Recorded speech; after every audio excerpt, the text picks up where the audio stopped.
So I want to start with a question, just because I kind of want to gauge everybody's knowledge in the room, because I know not a lot of people are going to know a lot about this. So when I turn to this next slide, who knows what this is? Okay, so only a few people. So I'll give a little backstory. 46 years ago, NASA launched the Voyager 1 probe into outer space. It's called the Golden Record.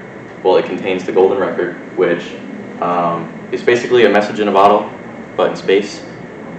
The goal is that one day, maybe thousands of years from now, millions of years from now, aliens will find this probe and recover it, and they'll see that on it there's pictures of our planet, other planets, the sun, math, languages on there, people, places, and even this map here, this star map.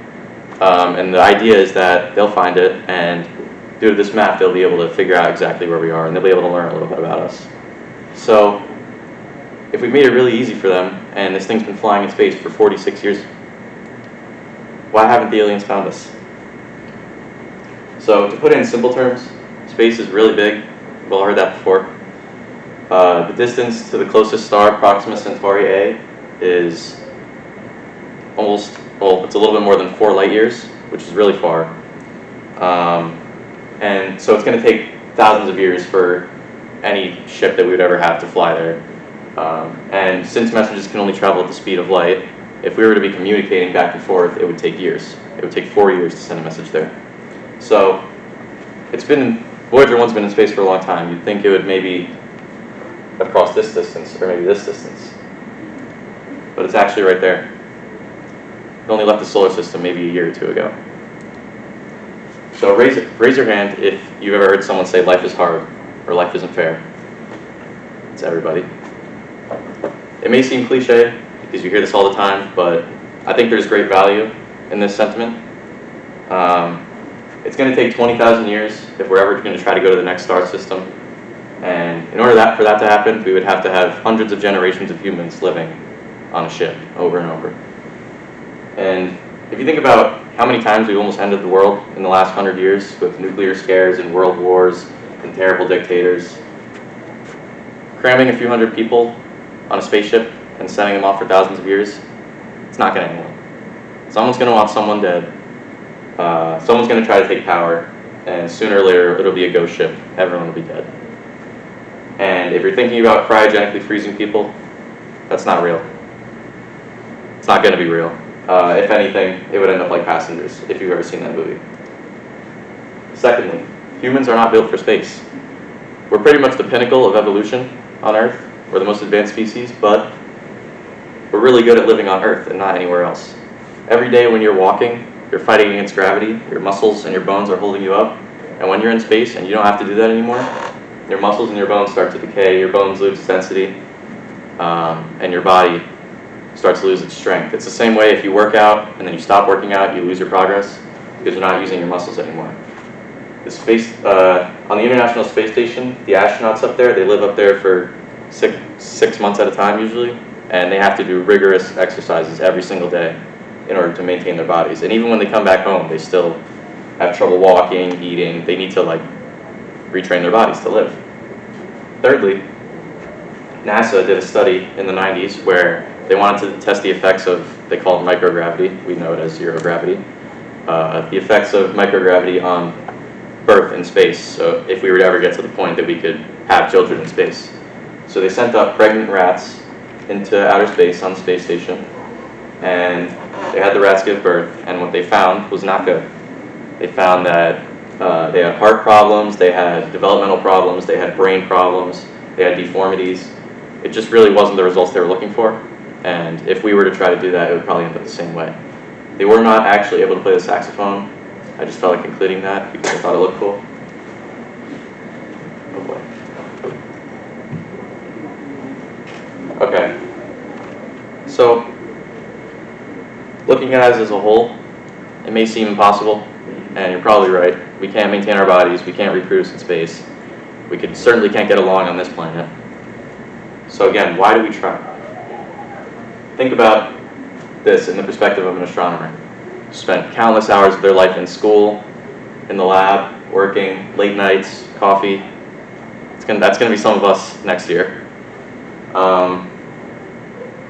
They do this every day, and they study ways to perfect space travel every day, and they have a passion for it, and they have a hunger for it. So they never succeed because we obviously haven't figured out a way to travel efficiently in space, and they still do it.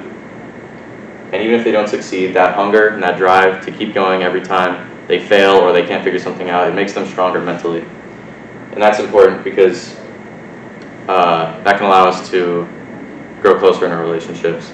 By trying in the face of futility, we can get stronger and we can stay stronger when other people need it. Because a lot of times when you're going through something that's really hard, chances are somebody you know is also going through something. And everybody needs someone to lean on every now and then. And so that's why you have to be strong for the people you love. This is a good way to do it. Everybody loses in life. People, if you play sports, you might get injured. You might sprain your ankle and be out for a few games. You might get mono and miss the two most important soccer games of the season and end up not going to the playoffs.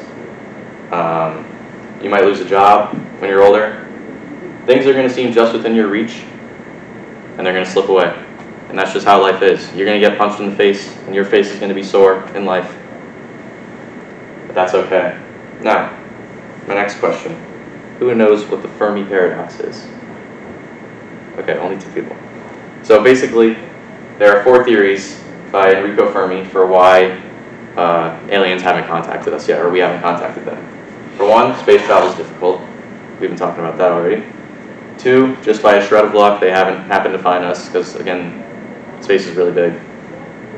3, there hasn't been enough time for advanced life to develop yet, but they're out there somewhere, and eventually it'll happen. And 4, they visited a long time ago, and that's for my conspiracy theorists who think that the pyramids were built by aliens.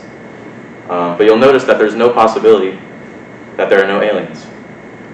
This is because the universe is so unbelievably massive that the chance that there aren't aliens is basically 0. So, again, let's think about astronomers and astrophysicists and people who study this stuff. They search every day for exoplanets, planets that potentially could harbor life. They're basically where we would want to look if we were going to search for aliens. They search every day, and sometimes they do find these planets, and they must get the most amazing sense of accomplishment when they find one. But it must also be crushing when seconds later they realize that we're never going to go there, and well, they'll at least never go there in their lifetime, and it's basically a pointless discovery that's going to have no value. But if you think about it, we've discovered thousands of these exoplanets. So you'd think after finding them and getting let down that they would stop, but they don't. Things are going to crash and burn in life. It's going to all come falling down. The walls might feel like they're caving in. But you have to be able to take damage, and keep going, and get up, and live for the people around you.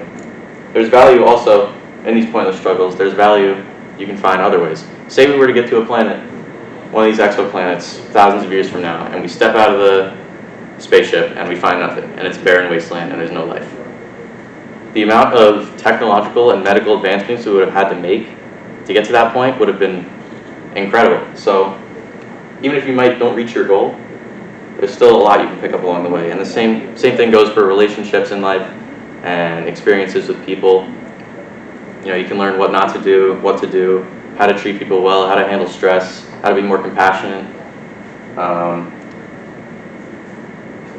And so, to close, NASA lists 5 questions on their website as basically questions about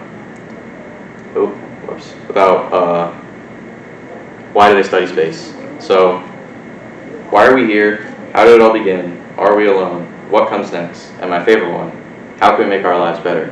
Now, in a literal sense, it might mean how can we improve ourselves with technology or medicine. But I think it goes a little bit deeper than that. How can we be better people? How can we be more compassionate? How can we make this world a better place? We never get it right the first time. and for space, we probably never will.